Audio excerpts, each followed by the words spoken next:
네, 이 큐브 연결을 하려면은 일단 큐브가 켜진 상태여야 해요. 큐브를 꺼진 친구들이 있거나 하면은 큐브를 다시 켜라고 말씀을 한번 해주시고, 큐브가 켜진 상태에서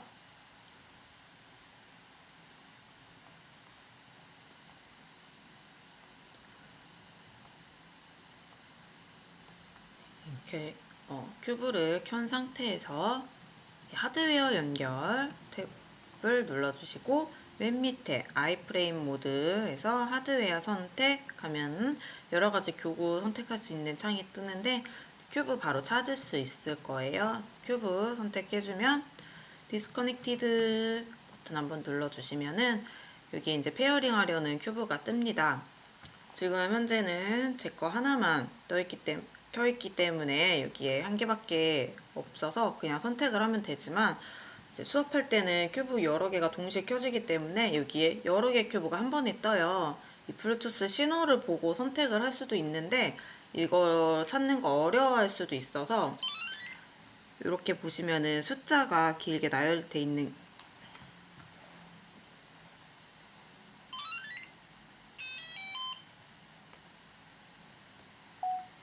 숫자가 있잖아요. 이 숫자가 블루투스 넘버예요. 이 숫자와 여기 페어링 창에 뜬 숫자가 일치하는지 확인을 해보고, 내 거와 일치하는 블루투스 번호가 일치한 것을 선택을 해서 이렇게 페어링 눌러주시면은 일단 커넥티드로 바뀝니다. 이렇게 되면 큐브하고 코디냐고 연결이 완료가 된 거예요. 이때 여기 핸드웨어라고 써있는 이 글씨 옆에 작은 역삼각형 버튼이 있는데 요거 눌러주시면은 작은 창으로 만들 수 있어요. 여기 글씨 부분을 눌러야지 옮겨지기 때문에 태블릿일 경우에도 아이들한테 이 글씨 부분을 누른 다음에 움직이면은 옮길 수 있다고 말씀 한번 해주시면 됩니다. 옆으로, 한쪽 옆으로 잘 두고, 그 다음에 블록으로 넘어와서 이제 이 큐브를 실행할 수 있는 블록이 필요해요. 지금 여기 블록 탭 보시면은 큐브를 실행할 수 있는 블록이 없어요. 그래서 화면 오른쪽 옆에 보면은 하드웨어라고 있어요. 이 하드웨어를 선택해서 하드웨어 추가 눌러주시면 이 추가할 수 있는 블록들, 교구에 따른 블록들이 있는데 밑으로 이렇게 내려보시면 AI 코딩 큐브 찾을 수 있습니다. 찾아서 선택하면은 이렇게 블록에 코딩 큐브가 생겨요. 이 하드웨어는 한 번만 다시 눌러주면 쏙 들어가니까 이렇게 해보시면 되고, 이 코딩 큐브를 눌러보시면 여기 있는 이 블럭들이 전부 이 큐브를 조작할 수 있는 블럭들이에요.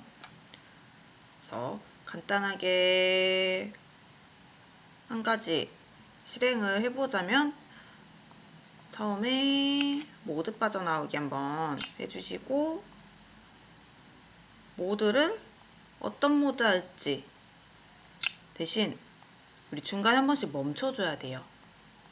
모드 빠져나온 다음에 어떤 모드 할지 설정을 하고, 그 다음에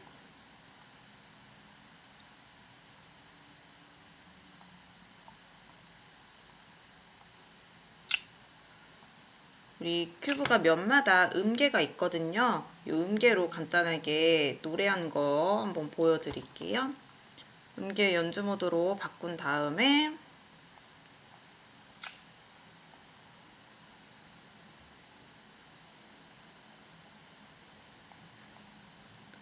이렇게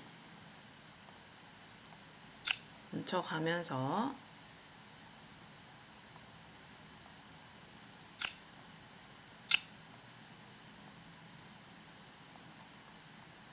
미까지만 해볼까요?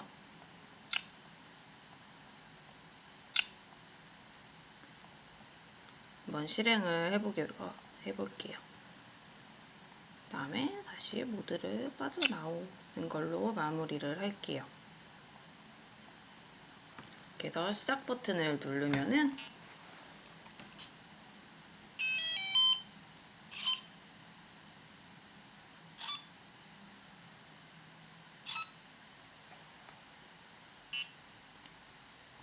이렇게 내가 직접 조작하지 않아도 연주가 되는 걸 볼 수 있습니다. 이렇게 간단하게 코디니 연결해서 어떻게 작동되는지 확인해보고 그 다음에 우리 처음에 했던 신호등 건너가는 코디니 이 화면에 이 큐브를 어떻게 할지 큐브 블럭을 추가를 할 거예요. 그래서 동일한 상황인데 코디니가 빨간불일 때는 위험해요 사이렌 소리를 내면서 모든 큐브 면이 빨갛게 바뀔 거예요. 이 바뀌면서 위험합니다 경고 한번 해주고 그 다음에 파란불일 경우에는 안전하니까 우리 87 모드로 축하합니다 노래가 나오면서 안전하게 건너간 거를 표현을 해볼 거예요. 이거는 예시이기 때문에 수업 때도 꼭 이것을 똑같이 해야 하는 건 아니고요. 학생들 수준을 보고 학생들이 자유롭게 변형하고 싶어 하면은 자유롭게 만들어도 됩니다. 그 다음에 이렇게 코딩 큐브까지 연결을 해서 코디니로 알아봤으면 그 다음에 이제 안전지킴이 탐험대를 출동시킬 거예요. 그래서 중간에 지루하지 않게 귀여운 코디니가 탐험을 출동하는 거 간단하게 이제 영상을 담아봤고요.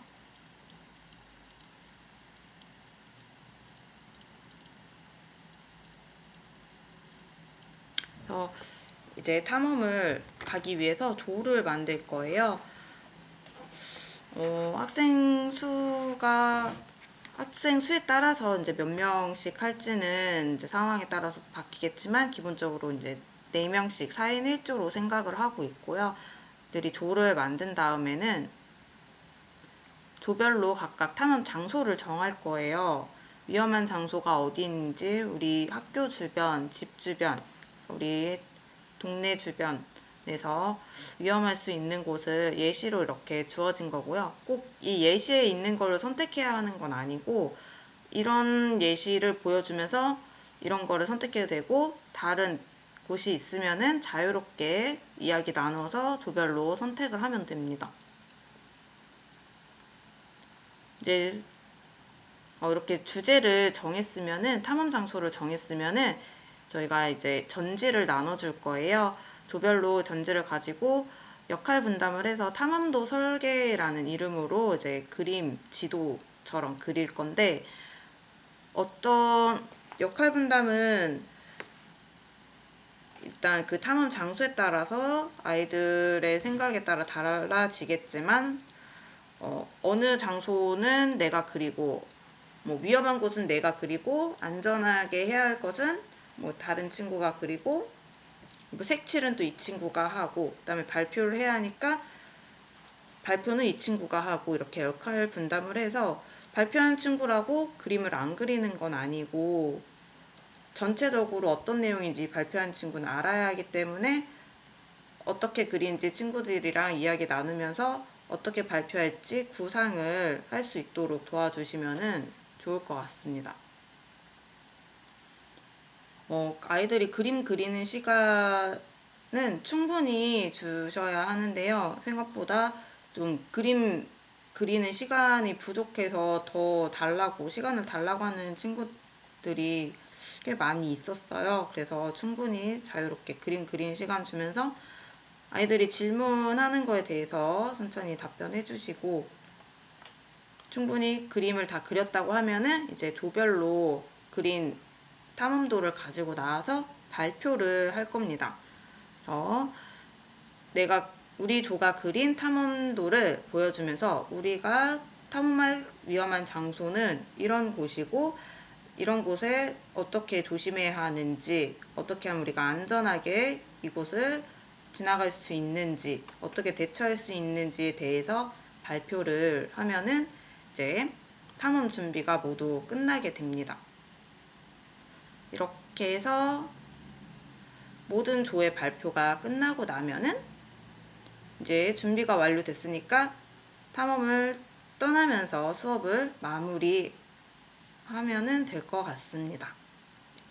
이상입니다.